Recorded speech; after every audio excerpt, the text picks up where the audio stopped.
The book Allostasis, Homeostasis, and the Cost of Physiological Adaptation, edited by J. Shulkin, explores the complex relationship between an organism's ability to maintain stability, or homeostasis, and the adaptive processes, or allostasis, necessary to cope with stress and environmental demands. Shulkin brings together insights from physiology, neuroscience, and evolutionary biology to discuss how organisms balance these mechanisms to ensure survival.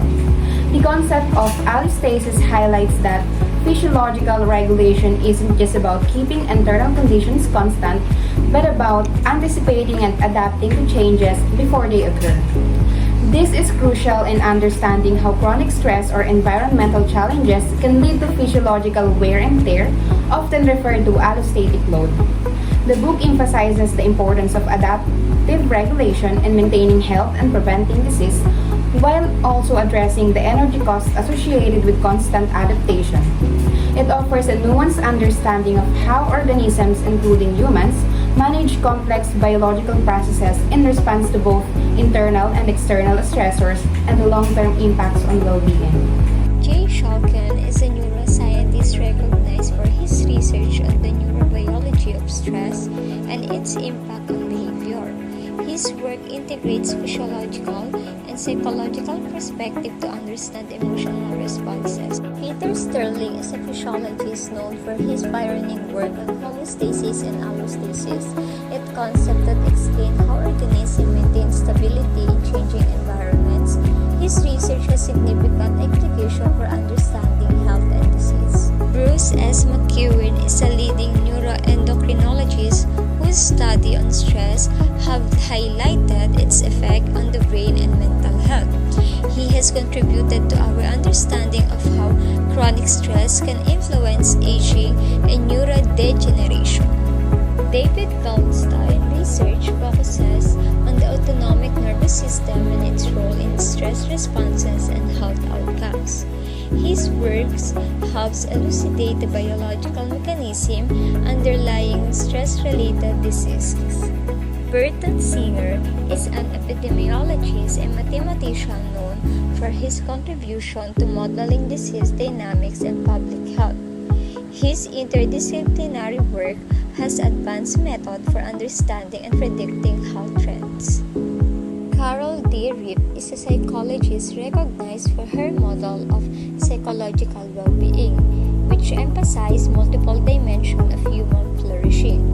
Her research explored the relationship between well-being, health, and social factors. Teresa Seaman specialized in the study of aging health disparities, focusing on how social determinants affect health outcomes in older adults. Her research highlights the impact of stress and social context on health. George F. Cook is a neuroscientist known for his research on the neurobiology of addiction and the role of stress in substance use disorders. His work has provided insight into the brain reward systems and mechanisms of addictions. Michelle Lemoine is a prominent neuroscientist whose research has significantly advanced the understanding of addiction and stress responses. He focuses on the neurobiological underpinning of behavior and emotional regulation. Jeffrey B. Rosal studies the neurobiology of fear and anxiety, exploring the mechanisms that underlie anxiety disorders. His research aims to identify potential therapeutic targets for treating anxiety-related conditions. Dr. Ziad Boulos specializes in health informatics with a focus on how technology can improve healthcare delivery and public health outcomes. His work emphasizes the integration of data and technology in health systems. Dr. Alan M. Rusmasser is known for his research on biological rhythm and their influence on health, particularly in the context of sleep and circadian biology. His work contributes to understanding the physiological processes that regulate sleep patterns. John C. Wingfield is a behavioral ecologist whose research examines hormonal regulation of behavior, particularly in relation to the reproduction and stress in animals. His work integrates ecologies and physiologies to understand animal behavior. Michael L. Power investigates the connections between nutrition, metabolism, and evolutionary biology. His research explores how these factors interact to influence health and development across the lifespan. Allostasis is a process by which the body actively maintains stability or homeostasis by adjusting its physiological systems in the response to external stressors or environmental challenges. Allostasis recognizes that the body must continuously adapt to varying demands to maintain stability. It involves the activations and regulations of multiple systems such as cardiovascular, immune, nervous, and endocrine system to meet the demands of the moment.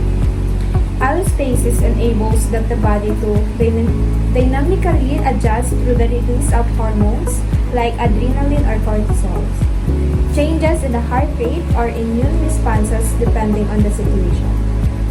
One of the examples of allostasis are people who work night shifts, experience a disruption in their natural circadian rhythms which govern sleep-wake cycles. To cope with this, the body adjusts by altering the release of hormones like melatonin and cortisol to help the person stay awake at night and sleep during the day. This is an example of allostasis as the body adapts to new work schedules. However, long-term shift work can increase allostatic load, leading to issues like sleep disorders, higher risk of obesity, and increased risk of heart disease. Adapting to shift work, highlighting how the body adjusts to these stressors using allostasis and how chronic exposure, which recovery can lead to increased allostatic load and potential health problems. Homeostasis is a key biological concept that refers to an organism's ability to maintain a stable internal environment despite changes in external conditions. It is the process by which biological systems regulate internal factors such as temperature, pH, and fluid balance, ensuring that these conditions remain within optimal range for survival. In layman's term, homeostasis is the body's way of maintaining balance and stability. In the book Allostasis, Homeostasis, and the Cause of Physiological Adaptation, homeostasis is described as the body's effort to achieve stability through a feedback mechanism. To understand this better, consider the example of blood sugar regulation. After eating a meal, particularly one rich in carbohydrates, blood sugar levels rise. In response, the pancreas releases insulin, a hormone that helps cells absorb glucose from the blood, effectively bringing blood sugar levels back to normal. Conversely, when blood sugar levels drop, the body releases glucagon, another hormone that raises blood sugar levels, restoring balance. This ongoing process is known as the glucose homeostasis, and it is essential for maintaining steady energy levels. Another example of homeostasis is the sleep-wake cycle, regulated through circadian rhythms. These rhythms are influenced by light and dark, helping the body maintain a balance between sleep and wakefulness. Exposure to light in the morning signals the brain to wake up, while darkness in the evening triggers the production of melatonin, a hormone that prepares the body for sleep. These mechanisms, known as sleep homeostasis, ensures that the body gets the rest needed for recovery and proper mental function.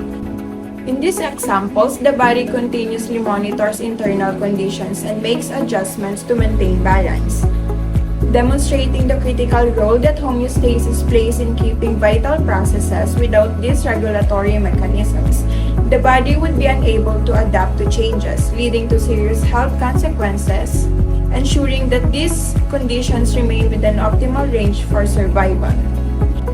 Allostasis, or stability through change, describes how our bodies adapt to stressors by adjusting various systems to maintain balance. For example, when faced with a demanding work deadline, your body releases cortisol and other stress hormones, increasing energy and focus. This response allows you to meet the challenge in the short term, but it also illustrates how the body system shifts you functioning optimally under pressure. Allostasis ensures that physiological and psychological responses are flexible and adaptive to help you cope with changing demands in your environment. In real life, this process can be seen in how people handle prolonged periods of stress, such as caregiving for a loved one or adjusting to major changes like moving or starting a new job. Initially, the body adapts by increasing alertness, altering sleep patterns, or modifying immune responses. While these changes are beneficial in the short term, chronic exposure to stress can lead to allostatic load, wear, tear, and on the body due to the repeated adjustments.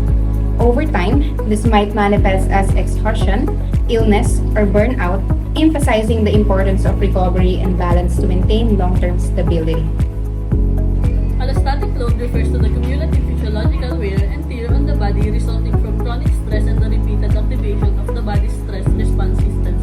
It reflects how effectively an individual can manage his stressor through behavioral adaptations, such as coping strategies and health-related choices. Positive behaviors like engaging in regular exercise and seeking social support can help mitigate allostatic load, while negative behaviors such as substance abuse or social withdrawal can exacerbate it. Allostatic overload occurs when the demands of stress overwhelm the body's ability to cope, resulting in harmful health outcomes such as anxiety, depression, and cardiovascular problems. This overload frequently affects social connections, causing individuals to become irritated or distant, destroying relationships and limiting access to supportive networks.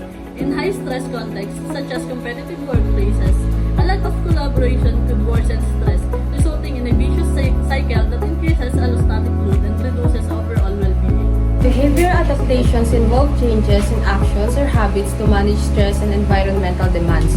The book highlights that behavior is a critical aspect of allostatic regulation, allowing organisms to anticipate and avoid stressors before they cause physiological strain. Peter Sterling and Joseph Ayer, who originally coined the term allostasis, emphasized the importance of anticipatory behaviors in managing stress. These behaviors include changes in eating, sleeping, or reproductive patterns, which are influenced by environmental cues like seasonal changes or the presence of predators. Behavioral changes can also include social interactions, such as seeking support or altering dominance hierarchies to reduce conflict and stress. Bruce McEwan extends this by discussing how behavior interacts with physiological systems in managing allostasis. For example, social behaviors such as cooperation, aggression, or withdrawal can either mitigate or exacerbate stress responses. Behaviors like seeking social support are adaptive and reduce allostatic load, while maladaptive behaviors such as chronic avoidance or substance abuse can increase stress and physiological burden. Physiological adaptations refer to the internal changes in the body systems to maintain stability and response to stress. Sterling and Ayer describe how the body dynamically adjusts physiological parameters like blood pressure, heart rate, and hormone levels to cope with varying external challenges. The neuroendocrine system, particularly the hypothalamic pituitary adrenal or so-called HPA axis, plays a crucial role in these adaptations by regulating the release of stress hormones such as cortisol. This hormonal regulation ensures that energy is mobilized during stress, such as increased glucose for immediate energy, and that other bodily systems like the immune system are modulated. McEwan's work focuses on the long-term consequences of these physiological adaptations. While acute stress responses are necessary for survival, chronic activation of allostatic processes can lead to allostatic load, resulting in physical wear and tear. Over time, this can lead to conditions such as hypertension, immune suppression, and metabolic disorders. Allostasis and social stress. Allostasis is the process by which an organism maintains stability by adapting to changes, especially during stress. Whenever we face social stress, confrontation in relationship, work pressure, or financial struggles, the body begins to respond physiologically. This is a survival mechanism against stresses. But chronically social stress makes our system go out balance, forming an increase in allostatic load that tell us that cumulative wear and tear on our bodies. Chronic allostatic load could result in serious health problems such as anxiety and depression, and many other somatic conditions. Physiologically, such adaptation to social stressor bears very grave costs, usually hormonal imbalances and weakened immune responses. Our complex social environments, understanding of how allostasis is interwoven with social stressors can assist us better comprehend and perceive why managing stressor is one dimension of. In the book Allostasis, Homeostasis, and the Cause of Physiological Adaptation, the authors conclude with a discussion over the fine balance that must be maintained between stability and adaptive processes that allow flexibility in changing environments or allostatic processes. It's written that allostasis compares to homeostasis in terms of real physiological cost. This compares to allostatic load, which in fact can cause wear and tear in the body over time. The most important thing here is that despite the fact that organisms are able to tolerate vast numbers of environmental stressors, there is a price to pay.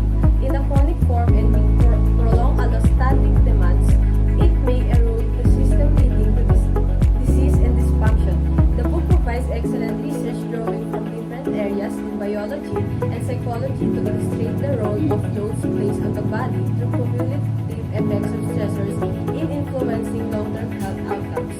Together, they push for further clarification of